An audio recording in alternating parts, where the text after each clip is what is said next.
Hi, I'm Lindsay Herman from Cake and Commerce, and today I'm going to show you how to make Japanese-style steamed egg custard steamed in egg cups. First thing we do before we start anything is we crack our eggs. I've got this tool called an egg topper. I bought it specifically for this particular dish. I don't necessarily know if you really need to run out and buy it. We've actually tried this using a Dremel tool, and the results of trying to top an egg with a Dremel tool is egg all over the place, including your hair, and not very usable eggs. So this is actually pretty cool when you get it right. I frequently break eggs. I'd say every 1 out of 3 I ruin. So the top just comes pretty much right off, and just take it over, put it in there, and we've got an egg. So we just are going to repeat that each time.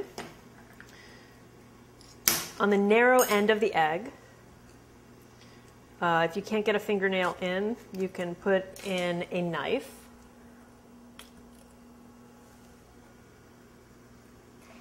Over the eggs, we're going to pour in about 1.5 cups of stock. When this is done traditionally in Japanese cuisine, it's always done with dashi, which is made from bonito flakes and kelp, which have been cooked together. It's the basis for a lot of Japanese dishes, but most people don't have access to either of those ingredients, so I've changed it up a bit by using a chicken stock that I made.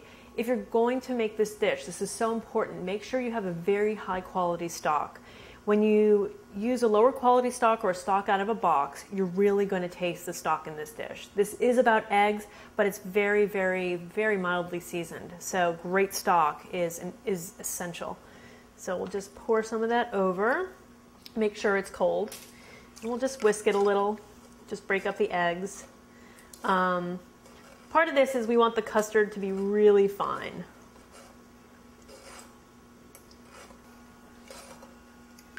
Okay, so a little more stock.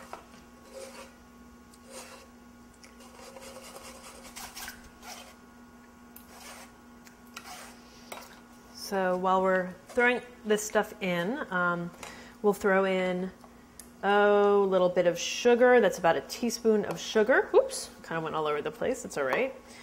A teaspoon of soy sauce and a teaspoon of sake. Get that sugar in there.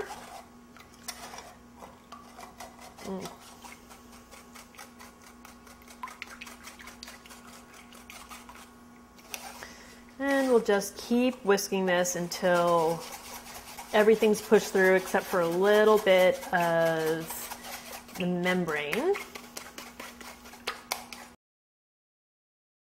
So before we can use the eggs, we actually need to make some cups that will hold it while we're steaming it.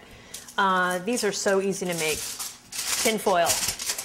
You can bend tin foil into any shape you like. What we're going to do actually is create these little cups for the eggs that will hold them straight up while they're in the steam basket. I already made a couple, but I'll make a few more, show you what they look like. Just fold it over and make a figure 8.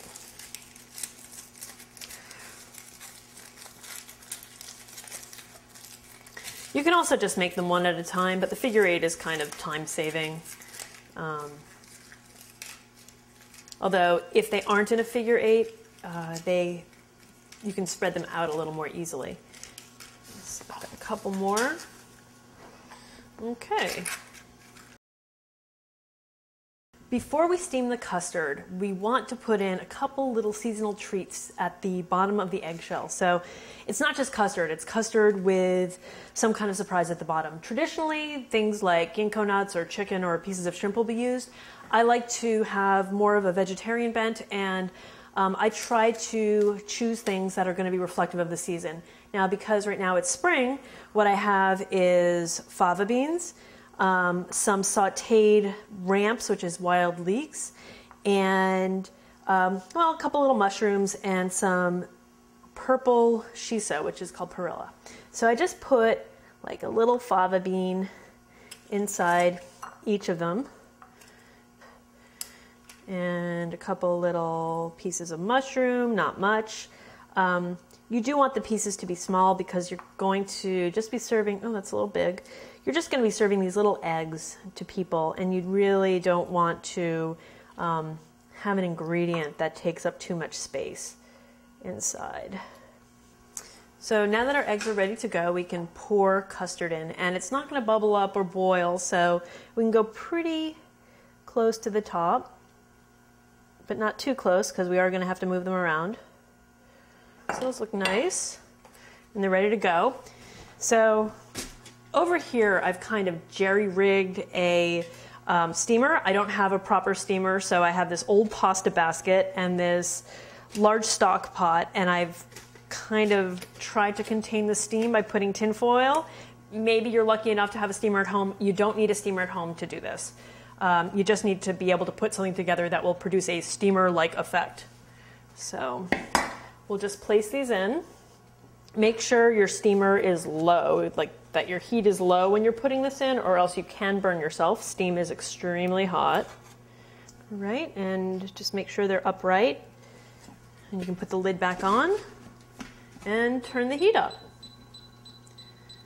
In about 10 minutes, we'll come back and check and see. It'll go from being this sort of yellowy custard, sort of translucent, to more of an opaque custard color. So we'll check it in 10 minutes. And there they are. So when they become opaque and you jiggle them, they're pretty much ready. If they get bubbles in them, it just means that the top has boiled a bit and you have overcooked just the top, but the rest of it should be good. So let's show you what it looks like. And usually the next big question is, how should I serve this? Easiest way is to just get an egg cup and serve it in an egg cup. If you have a little more time, you can cut up some potatoes into cubes, cut out a little indent, bake them, and have an edible egg stand. I have the same stand that I was using before to top the eggs. Those are just fine.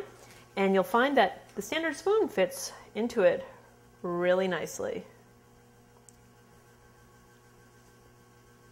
And it tastes really good.